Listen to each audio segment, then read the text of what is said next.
कंवरिया बाबा धाम हो। हर हर महादेव गूंजे बिहान हो।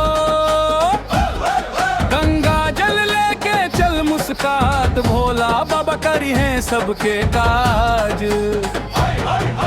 हरियर हरियर सावन आइल भक्ति के रंग में गाँव रंगाइल। डमरू बाजे गूंजे जयकार भोले बाबा कर सबके उद्धार। कंधा पर कांवर मन में जोश नाम जपेले सबके होश।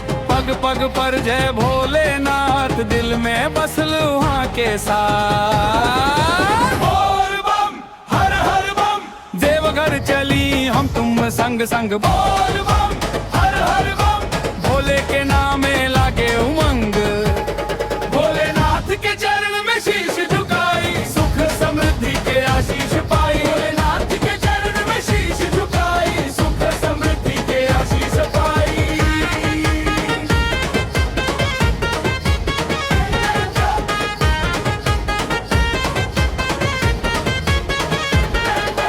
भीड़ में चमके सगरी थारी बाबा के लागे सब पर भारी।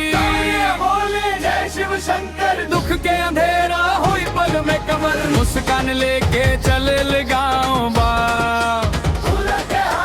भोला के आगे झुके मन भाव। संग संग चले पावन रीत हर दिल बोले जय हो जी।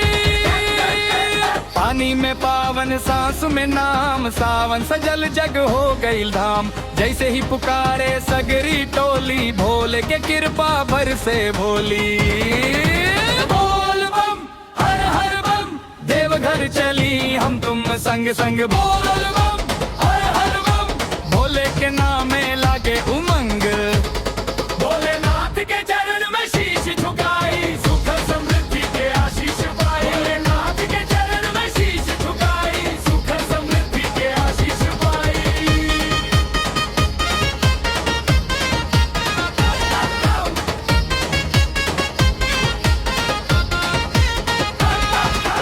जल चढ़ाई मन के भार उतारी।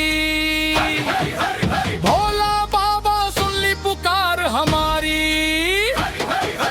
भोले के नामे सावन में मिल जाला।